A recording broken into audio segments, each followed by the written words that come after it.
Thank you for tuning into Stampscaping 101. This is a new image right here. This Heron, I think it is. I need to take a look at the names of these stamps, sorry. But anyways, this scene right here, well, I mean, it's no different from any of the many other scenes that I've stamped out in terms of the technique here. This image here, this new image from, this upcoming release, is from a sheet set, but it'll also be available individually, but I just used one of them out of the set form of it to create this scene. And it's different, as I explained in the video, in terms of usually my I don't know, animals and subjects, the focal points of the scenes, the animals, the people, things like that are, they're like the size of the head of this one. They're really small so that they can fit into a variety of areas within the scene. But I usually haven't done something so large that it could be the foreground of a scene. So I don't know.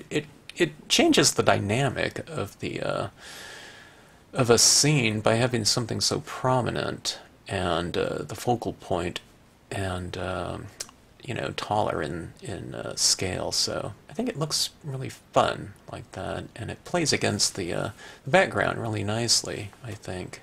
So anyways, that was the type of thing that I was going for in this upcoming release with many images. I wanted to go for a little bit more kind of a manufactured drama, just in terms of scale, which can happen with larger and kind of more silhouette-based shapes like that. So anyways, this is a fun scene for me, and I really liked, this scene for me is a little bit different in terms of, I don't know, when I stamped that out and I lifted it up, I don't know, it was giving me a little bit of a different look than things that I've stamped out in the past in terms of my own imagery goes. So Scenic Sentiment stamp right there, but even that word right there, I mean, it's really secondary to that image, isn't it?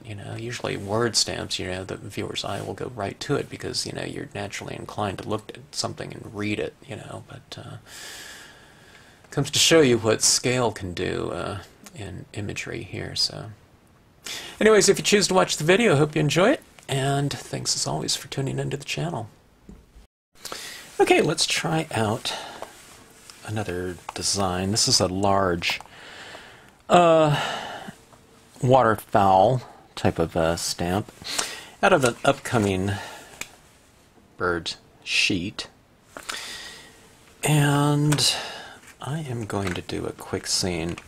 In theory, I really should be doing a bunch of just stamp sketches with all the new designs, but I really want to use these designs. I'm really anxious to use them in some ways that I kind of dreamed of, when I was drawing these designs. Not that they have to be used that way, but inevitably, when you're working on a design, different applications of it come to mind during the process, and you're thinking, oh, okay, I can't wait to use that design with this stamp or that stamp or in this way.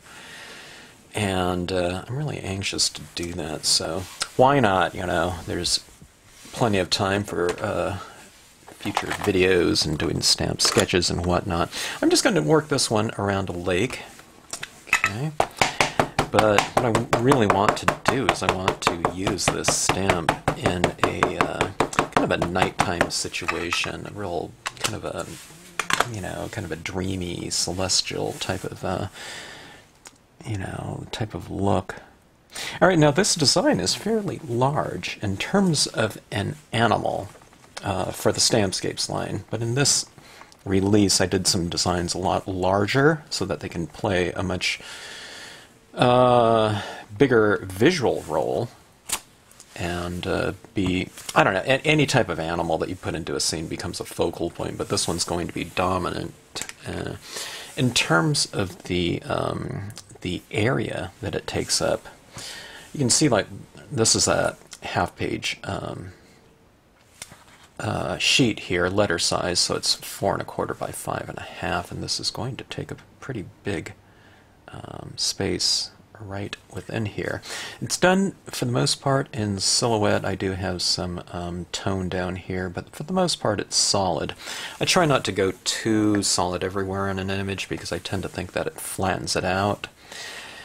And, you know, it will be fairly flat, but I like to have some variation within my designs. Otherwise, I don't know, it kind of looks a little bit... oh, I don't know. It tends to look a little bit, I guess, kind of simplistic or something like that. It's flat, and it doesn't have any kind of dimension, where you can use one that has slight tone in it for kind of a little bit of a wider range of applications. Okay, I don't want it to look like a cutout, like a puppet or something like that. You know, like a shadow puppet type of thing. Not that there's anything bad with that, but I think that there's just a little bit more variation to it with some slight dimension. Okay, I'm adding some dark blue to this Milky Way stamp. I was doing a Prussian blue, but I think my pads are a little bit dry. I'm going to get some re-inker fluid for these. Okay. My re-inkers are fairly close, but I found a pad that was a little bit wetter. This is a navy blue. Specifically, this one's just called blue. It's the number 3 Marvy, but don't get caught up in kind of brand specifics. You know, when you're working with dye-based inks, you want to just work with a similar type of ink if you want to replicate this, or you're doing kind of a stamp-along type of process with this video. But any kind of navy blue, if it's a little bit lighter, a little bit darker than the one on the video here, then so be it. It's not going to matter.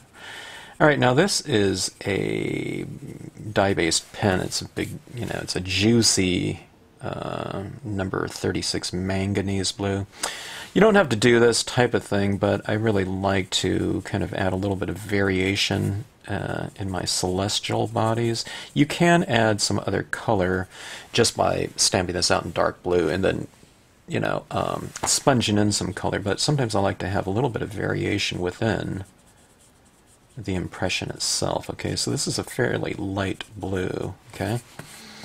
And what this looks like, I don't know, because there's so much variation that takes place depending on how much darker blue ink you have on here, how wet your pads are, and how much you apply with your lighter blue tones. You can go lighter blue and then kind of tap around with your dark blue if you worry about polluting your pens, but like for example, these pens right here really, it has a really wide tip, and if I get some darker blue on it and it goes, I just kind of wipe it off like that, and you can see where it's darker right here and lighter right here. It's because I've kind of wiped off all that darker blue. So this one's fairly juicy too, and I've reconstituted some of the ink in the past by, you can do this with any kind of dye-based pens that I know, but maybe the double tip ones, you can take out the thicker one and put some water down, into the barrel here. And this one here, it has this little reservoir, all right? And they're kind of ready to go again. It's not re-inker fluid that I put into it, I just put in water, so just know that if you do kind of reconstitute, it's going to be a lighter value than a brand new pen, and the intensity won't be as strong, but who cares? I mean, it's better than tossing out a pen, right? When it goes dry. As long as your tip is still, in decent shape, okay? But you can see that kind of variation in blue there. You see that kind of lighter blue and the darker blue like that. I don't know, it adds to a little bit of the variation, the value variation, kind of the intensity variation. It just depends on what combinations you're using. You can use a little bit of pink on this too if you want to, and you'll get different versions of violet. It's one of those things though, if you're using a really wet pad and then you're using a dry like lighter tone, sometimes it doesn't blend as much because all you're doing is kind of soaking up, some of the ink with that really dry one. So, ideally they're kind of roughly around the same what is it, wet dampness or whatever. I don't know, but you can play around with it. I don't know, you can probably do some things where you kind of apply some inks and you kind of spray mist it too, and it might give you kind of a watercolory type of look. Especially on images that have some decent solid areas, the ones that are just completely tonal, you know, made up out of dots, maybe not so much. But that's one of the nice things about imagery like celestial bodies that do have, you know, some decent semi-solid areas, or solid, you know, right off the bat to begin with. Okay, let's see here. Alright, now I'm going to put this bird down here, and I'm thinking I don't want this to be as strong, because I want this bird, even though it is going to be stamped out in black, I want it to be fairly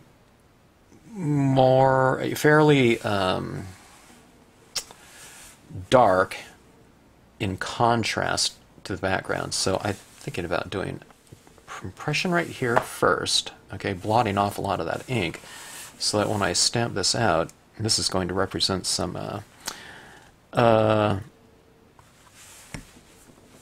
reflections in my lake surface here.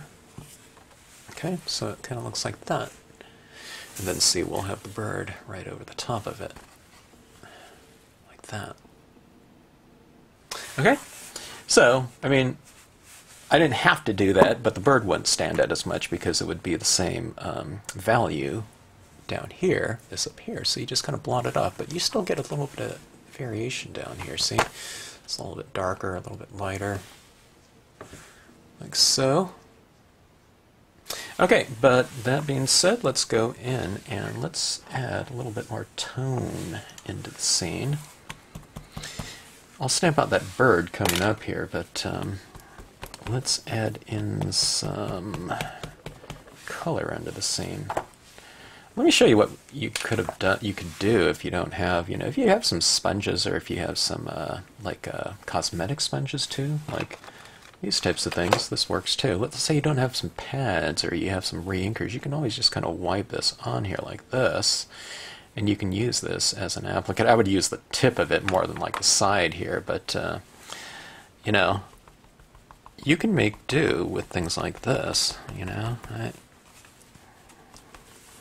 It'll take a while, but but just to show you, you know, you can add and make do with what you have. See how, you know, that tones in rather nice. All right, you can use your applicators like this, but I'm just making a point here. You don't want to get too specific. Sometimes people, I don't know, and kind of I understand it, you know, you get kind of caught up in real specifics about, you know, medium. And there are some mediums out there, you know. I mean, this would be different if I'm using oxides or something like this. It gives it a different look, you know, just the same as I'm using, you know, if I was using,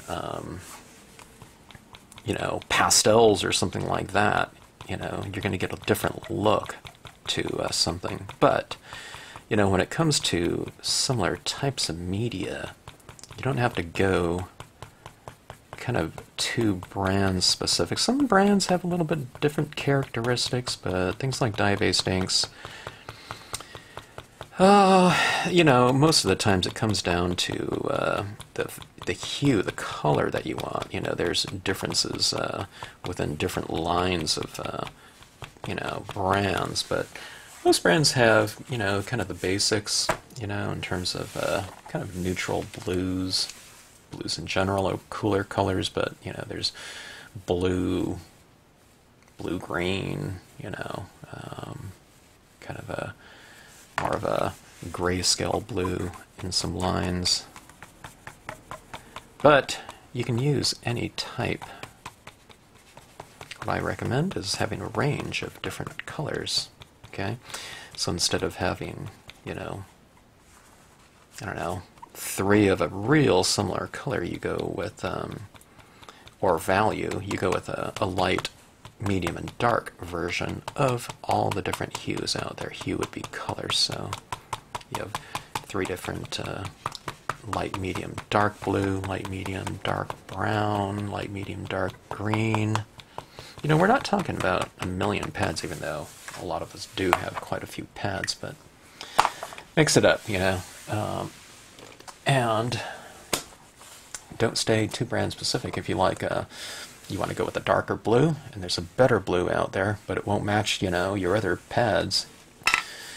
I think it's always just better to go with the one that you like, you know, the color that you like. If one of them, you know, a different brand, you know, is better than the other, because what you want, ideally, is the color that you're going to want in application, and not necessarily the one that's going to look like a really nice looking pad on your table. Although I know, you know, everyone wants that too, matching stuff. There's something kind of about harmony, but, you know, and just in terms of usage, if you are going to buy one over the other. As far as my darker tone colors like blues, browns, greens, or something like that, when I get to my darker one, I typically want, you know, one of the darker ones that I can find out there, or the darkest. I really like a really dark blue. Green, whatever. The darker tones tend to be kind of nice tones to give a nice kind of vignette, and they add a lot of depth to your shadow areas. Okay. All right. Now this is the same blue that I stamped out that Milky Way, and it's the Milky Way Lg specifically. Right? See that blue right there? What I'm applying this with is the Colorbox Stylus tool. If you haven't seen these videos before, or you just happen to kind of come upon this, these little pads snap out of the holders like that.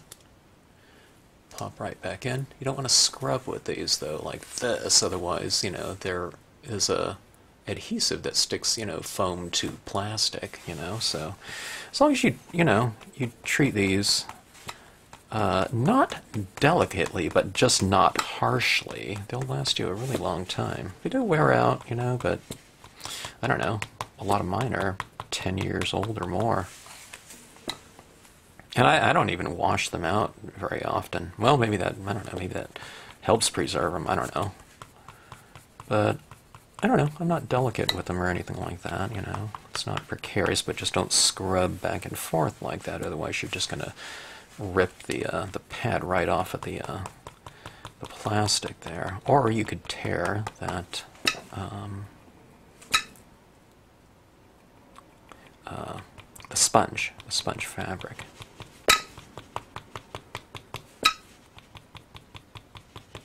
And I have the do's and don'ts of using this tip right here. But again, you know, like I said, I mean, look at this.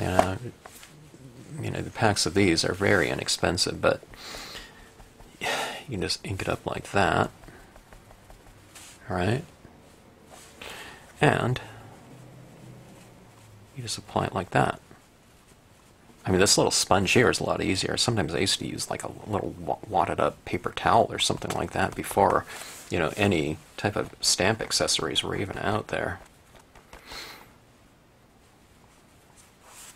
And you really didn't think about it, though, because that's all that, you know, that there was. So it's not like an old, you know, person, you know, but walking to school in snow and stuff like that. But there was a time, but just to show you that you can make do, and I don't know, there really isn't any kind of quality difference in terms of the application of it. This is not as comfortable, though. You know, I get a little holding this, you know, after doing it for a while, you know, I might start to feel it a little bit in terms of my hand and everything like that. But the sponge tip here it's good quality for this type of usage.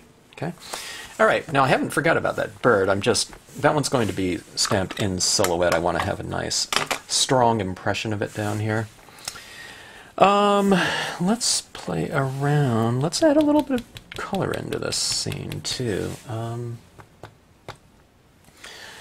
Let's go with, what color do I want to use? Do I want to use a little bit of a pink or violet? I don't think I've done a kind of like a purple scene in a while. Let me try something here. This is a fairly bright pink. Use any pink you have, though. You know, these ones are really a little bit brighter than I want right now. So, you know, chances are you have something that, you know, would be more of my preference. But this is a number 9 pink from Marvy. And now, I have a lot of blue in here still. I'm just kind of stamping it out like that. All right. But I'm just going to wipe some of this on. If you have a pink pad, if you have a clean, you know, stylus tool, use that one. I just don't feel like cleaning anything off right now, because I'm just going to be blending this in here. So it's going to change the spirit, I think, of this scene a little bit, just in terms of the tonal shift here, you know, from just blue to kind of more of a violet aspect. I don't know, might not do it over everything, but you know, what you're doing is, you know, when you introduce another color like this into the, you know, composition, it's kind of, what you're doing is you're extending and expanding the, you know, the range of hue. And in doing so, it can, you know, potentially add a little bit of richness to the scene, you know. Anytime you expand kind of the visual language of a scene, be it in value, intensity. Value is the relative light and dark. Intensity is the relative dull and bright. And then you have hue, which is the actual color itself. Let's see, what else is there? Temperature, warm and cool. It just kind of takes on a little bit of a different spirit. It's kind of fun, though, isn't it? But I like the blue in here too, so maybe I don't do it over everything. I leave some areas just pure blue. I don't know. You just kind of play around with it, and kind of, you don't have to add everything in there and then kind of,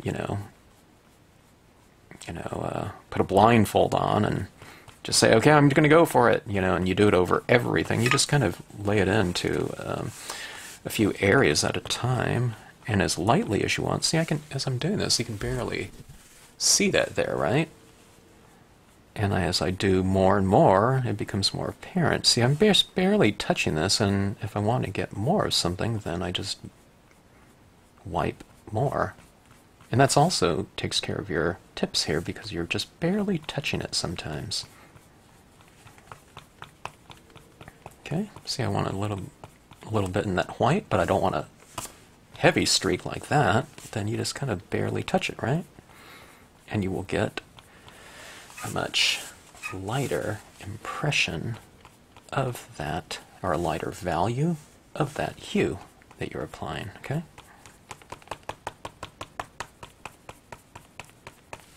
This isn't hard, but what you do is you just give it a little bit more time. And it doesn't take a lot of time, and that pink took, like a minute or something like that.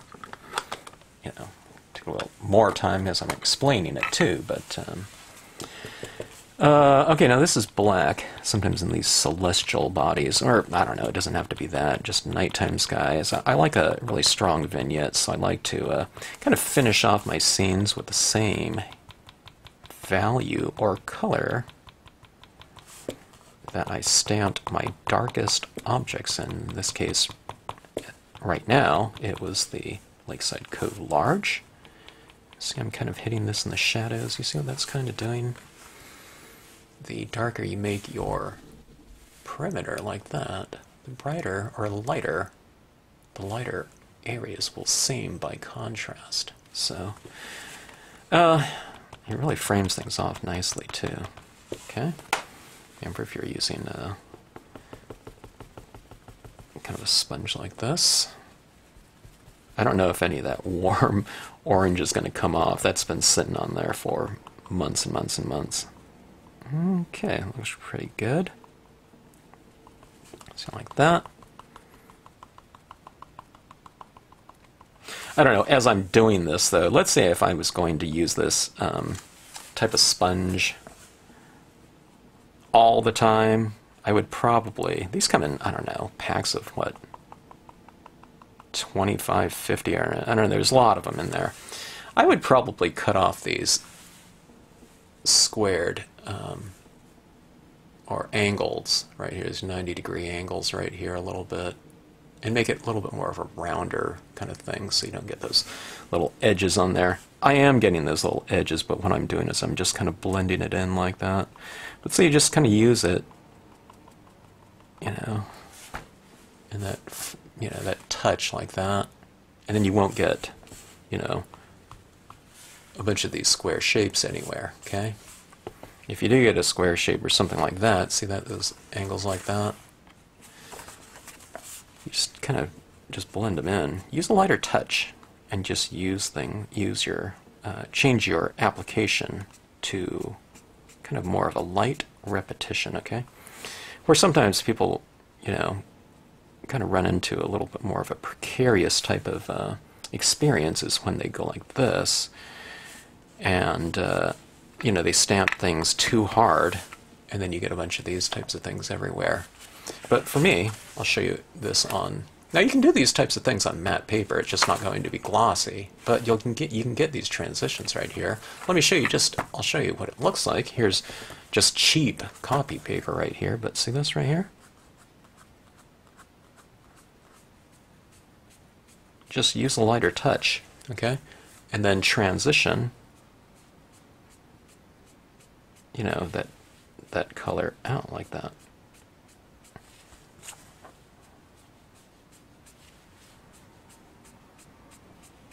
So see that type of thing right there is going on right here. Can you see that? All right. So just don't go. This is what people do though, because it's a sponge. It's not like a thick brush full of ink. They'll go like this, and they'll think, "Oh my God, that's so light. I can't barely see it." So they go like that, you know. Or, you know, they'll leave a super strong streak. Actually, it doesn't look too bad. Here, I'm trying to, okay, what they do is they get like harsher things like that. So they get impatient because they're not seeing things develop after one or two strokes. So they go with that third one really strong, you know, but all it takes is one here, you know, a couple times like that, and that area's done. See this right here?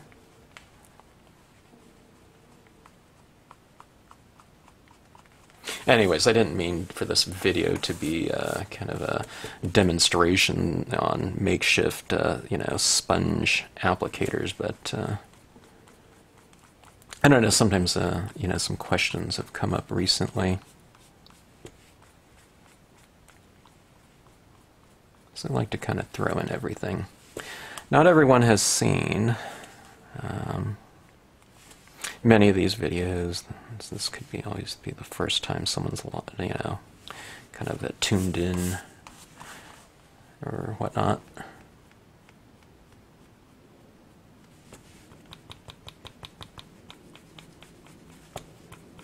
Okay, so see what I'm doing here is I'm just kind of making my shadows a little bit darker.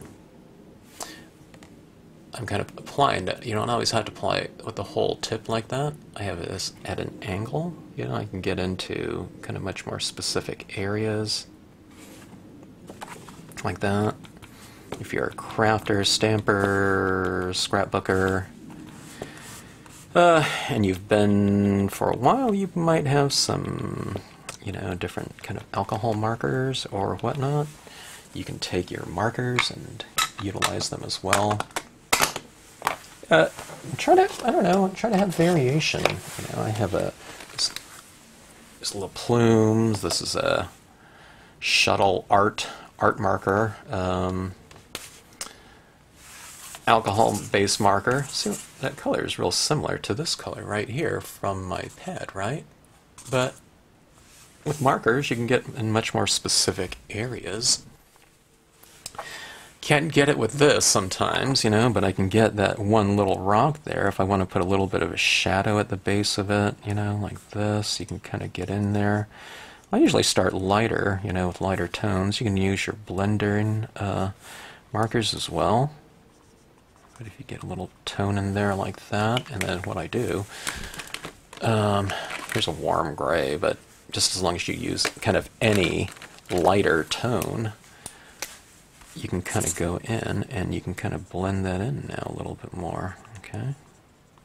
And alcohol markers are great because they don't interfere with the water-based foundation colors that you've just laid down. So you can really get in here and, you know, kind of get into some really specific areas. You can kind of leave it a little bit more streaky like this. You can come in behind the trees if you want to. This is a Shuttle art marker, and this thing cost, I don't know, like 50 cents or something like that.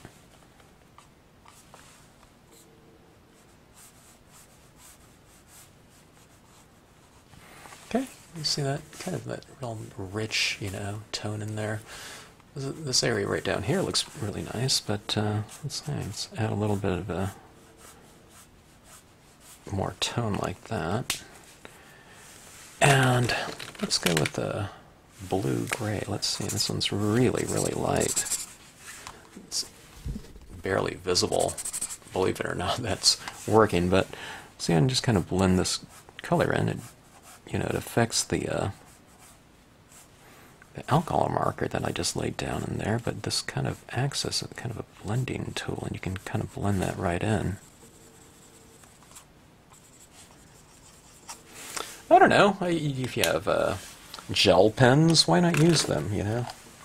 This isn't some kind of, you know, it's not, you know, we're not doing, you know, like classical, you know, training with, you know, some sort of oil paint, you know, process or anything like that. You can just use whatever you want in your scenes. Some gel pens will look really good in there. Someone asked about the Shuttle art pack video that I did using some gel pens, and let's try something. I don't know if this one will show up or not, but here's a green. That green, that doesn't really match with purples and blues. I mean, I have those purples and blue pens too, but sometimes kind of using the kind of a complement of some colors that you've already laid down can add kind of a nice, kind of a twist to the color scheme. Let me see if this will even show up here. Yeah, they show up really nicely. But putting this, you know, you've seen that kind of that green purple combination before. It's typically like Halloween, you know, types of thing. There's orange and black for sure, but you've seen that probably that purple kind of lime green color combination. It's kind of a cool look. Not that this is Halloween, but just they use that because those are nice colors used together. So let me see if you can see this right here. See if my camera can focus in. Yeah. You see those little green touches up here? That's a real close-up, you know, but you can see this scene like that. It really doesn't read from arm's distance, but that's the type of thing that you can kind of do. That's really fun in terms of your color scheme and playing around with different types of combinations. This green here is also, this yellow-green, it's of course a warm tone, so it's kind of playing around with temperature a little bit in a very subtle way. I mean, I can add more in there if I want to, but let's just keep it like that right now because I'm anxious to get to this, my main star of the scene, which is this I forget if it's a crane or is it a heron? I think it's a heron. I forgot. I need to look at my names of these stamps. I just named these stamps once, and I don't know, I put them on the website. I need to take a look at things a little bit more, a few more times to work them into memory. Okay, now I used a VersaFine. I could use my other black that I use, but sometimes the VersaFine is just really dark, and it makes for a really beautiful impression for detailed stamps, but also for stamps in terms of scenic stamping, your foreground stamps. Okay. Because it is so dark and it is so detailed, and just absolute 100% black. Marvy's pretty close to 100% black, but sometimes when I'm stamping it over the top of all of these other dye-based inks that I've already laid down, they're dry to the touch, but the page is a little bit moist, so sometimes it takes a little bit longer for the ink to transfer over from, you know, adding another dye-based ink on top of that kind of super saturated paper that I've just achieved by doing multiple tones of those dye-based inks. And I don't feel like waiting for them to completely dry, so we'll just go for the, oh my god, that impression looks great. We'll just go for the VersaFine. You have to wait for that one to dry a little bit now, though. But look at that. Look how that really stands out. And that's exactly... That was the first time I've used that stamp, or made that impression, and it looks great.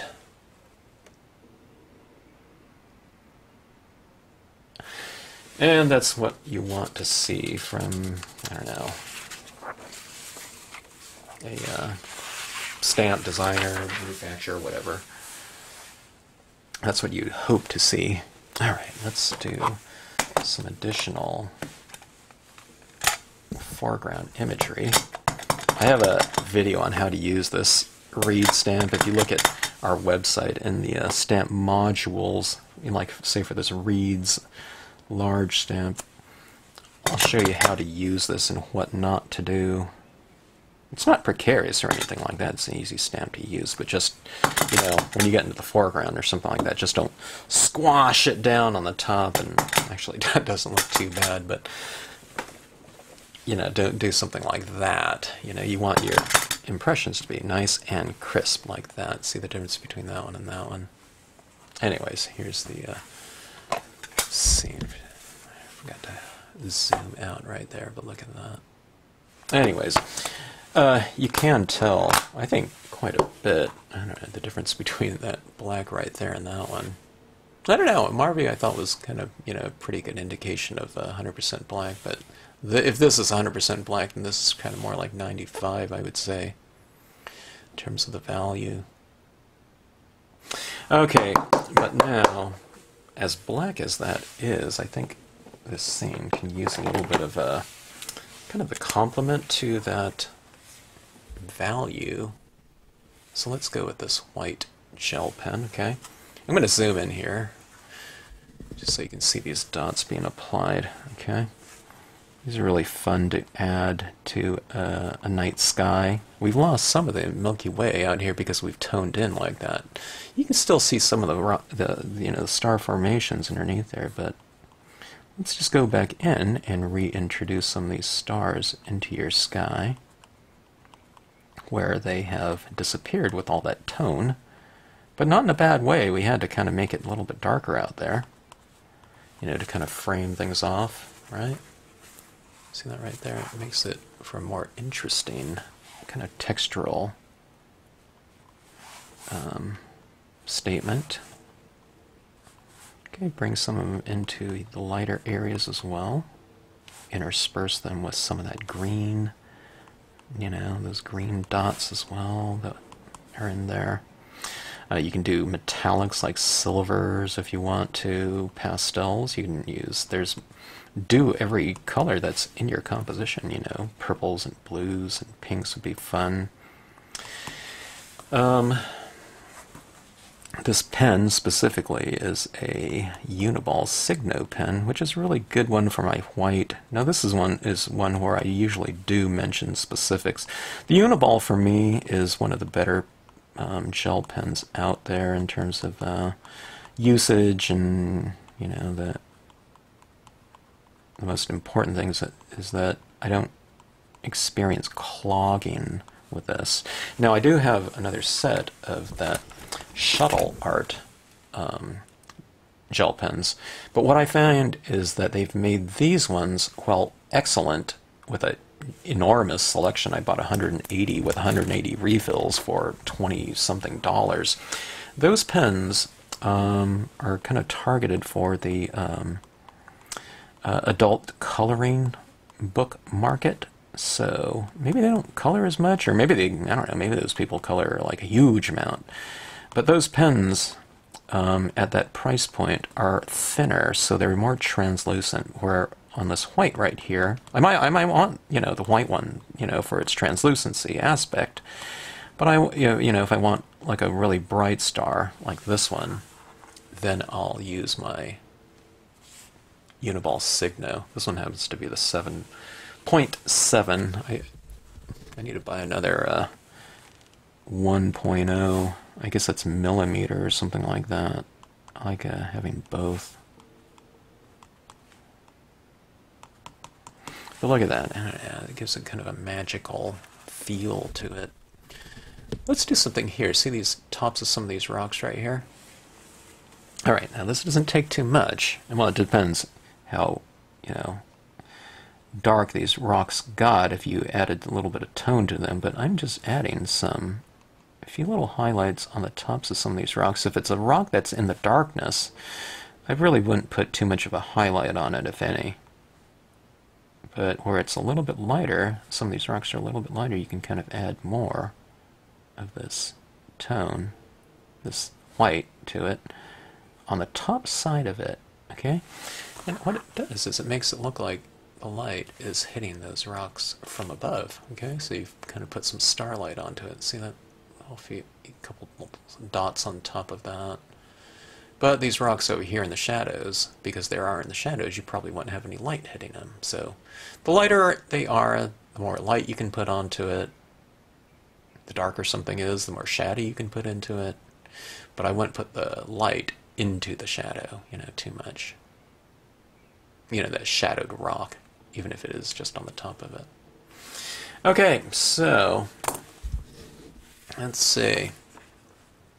You can use a little bit of pigment ink applications. I wasn't going to do it, but I think I will. I just can't add. I'd love to put this Heron and a little bit of a veil of mist down there, but I really have to wait for that to dry. And I don't want to do that. I have other stamps that I need to do. I might do it in the final, you know, piece or something like that when I,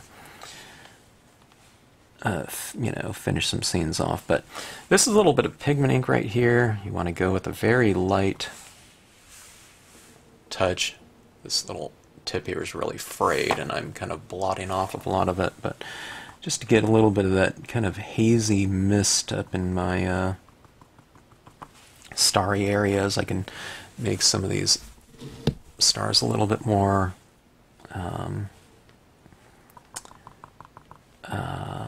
softer and lit, I guess, you know, like something like that. See that little glow? I can make them glow. That's the word I'm looking for. See, like that one right there? And you can do that, you know, on any of these. This is one of those things, remember when I was talking about kind of your range of, kind of your visual language within a scene. You have some lights and darks, dulls and brights, warm and cools, and that's in terms of color. The different properties of color, but from a visual standpoint, as well, we do have things like texture. So when you do add something like that in there, you're adding this element of soft, which just doesn't, you know, come into play very often in rubber stamping. You want things to be fairly crisp all the time because you want your impressions to, you know, of your stamps to be nice and crisp. But expanding the textural range of a given scene, and it could be in a very subtle manner, like, you know, just around a little star, it makes your scene a little bit, you know, more, I don't know, kind of sophisticated in terms of, you know, the different things that are happening within there. Okay, now look at this. See these trees back in here? Let's just add a little bit of mist around some of them. Now look at this. A couple taps and I can't really see anything because I've really taken off a lot of the ink off of here. But with repeated tappings, does this sound familiar? It's just like with repeated, coloring, it gets a little bit darker. With this, I don't have so much on there, but with repeated tappings, it gets a little bit lighter because you're working with white instead of something darker. So, but look at that. See that? Those trees back in there are a little bit more varied now. We have some soft and crisp and light and dark. And looking around here on the rocks, looks fine to me. But let's add a little bit of mist coming off of that. And it kind of changes the spirit of it, wouldn't you say? Like that. Okay, I always dread when I'm zooming in like this because I'm absent-minded when it comes to these videos in terms of, where. But I'll try to keep everything within the field of view here. But let's take a look at this rock as it kind of transforms, or this rock shoreline right here. See that? Just kind of add a little bit right there, and it changed it, the value of it for sure. But I think by doing that, it kind of changed the spirit of it too, by adding that kind of that haze coming off the water, that low-lying fog.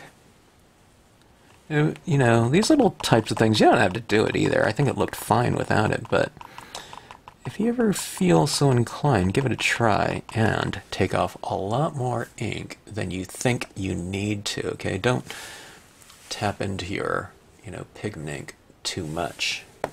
Have it where it's barely on there, and you'll have a lot of control over it. Let's look at that star right there. It's a really bright one, but it's fairly harsh, isn't it? So let's take and let's dab around. See, you can't see anything that's happened, right? But with repeated tappings, see how it starts to glow a little bit more, and it's kind of a softer look. Let's keep doing that. Let's kind of keep expanding that glow around that star, and you have that. Okay? So it kind of matches these little specks of glowing light everywhere. It kind of illuminates things a little bit more. I'd really like to put a little bit right along that, but I just know that isn't dry yet. It takes a little bit to dry. I usually let it dry overnight. That VersaFine. All right, that is that. I'm going to see if I have a quote stamp. I keep saying that, but this really something about stars or something like that would really be fun. Let me see if I have something. I would usually do it before I applied the pigment ink in here too. I usually stamp everything out before I do that pigment ink application. But let's see if I have something that can go in there with the VersaFine pad and just go right over the top of that pigment ink application. Okay, I think I found something that I'd like. This one I mentioned it, in this scene a few times during the making of it, but this dream, it's off of Scenic Sentiments, sheet number 6, just this one word. Some of the larger quotes were a little bit too long, so I don't know, I don't think a quote would be good up here, but this little space right here to kind of counterbalance that image right there might be kind of nice, but just right here, just something. And I'm trying to think of what I want color to do it in. I'm thinking about a dark blue. Maybe. No, I think we're going to have to do it in dark. But maybe I won't do it in the VersaFine. Maybe I'll do it in the Marvy. Just so it's a little bit lighter. Maybe. I don't know. It'll probably look fairly dark once I stamp it out because it'll be moist, but dye-based inks tend to dry a little bit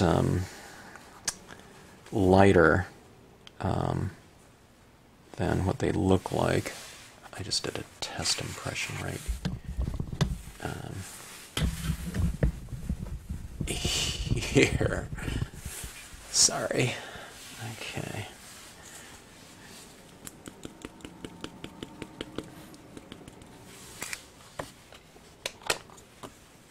I don't use positioners. I mean, I'm kind of thinking maybe I should at some point in time. I wasn't really into them. Then I saw this video where they used a positioner. I thought, yeah, that looks pretty good, you know.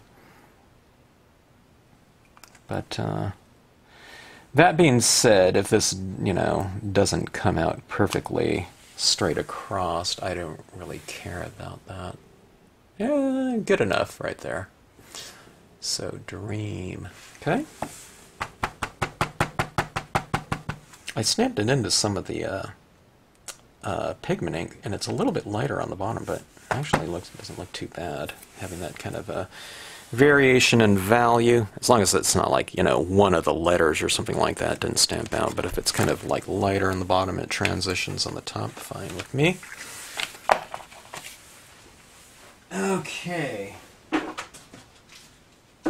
So, for me, in terms of a Stampscapes image, this is a different look for me than what I've seen from, you know, anything that I've stamped out before, just in terms of the prominence of the foreground subject matter. I usually have something like this in a much smaller size, but it's in the background. It tends to be the focal point, but usually not the foreground image. Okay, so I don't know, I really like how that kind of plays against the background there. I don't know, it would even look kind of interesting, wouldn't it, to have some little birds in the sky back that way. Maybe like this migration type of thing. I don't know, but maybe it's more, a little bit more quiet just by having the soul figure within the scene. But I don't know, isn't that VersaFine awesome? VersaFine is a pigment ink. It's instant dry pigment ink, but I stamped it onto the glossy paper, so it's not quite so instant as, you know, as it would be on matte paper. So give it a little bit of time, especially after you've if you've added a lot of tones down there. You know, sometimes the paper kind of achieves a little bit of a super saturation. So anything you stamp on the top there, including that dream one here in the Marvy one, it just doesn't dry as fast because the paper underneath is a little bit moist. Like I said, it's not, you know, moist to the touch. It's not going to smear, but it does take a little bit, you know, because there of the absence of the absorption factor of the piece. So, anyways, hope you enjoyed the scene. Hope you liked the new stamp there, and hope you enjoyed the techniques that were employed to make this scene. Thanks for watching.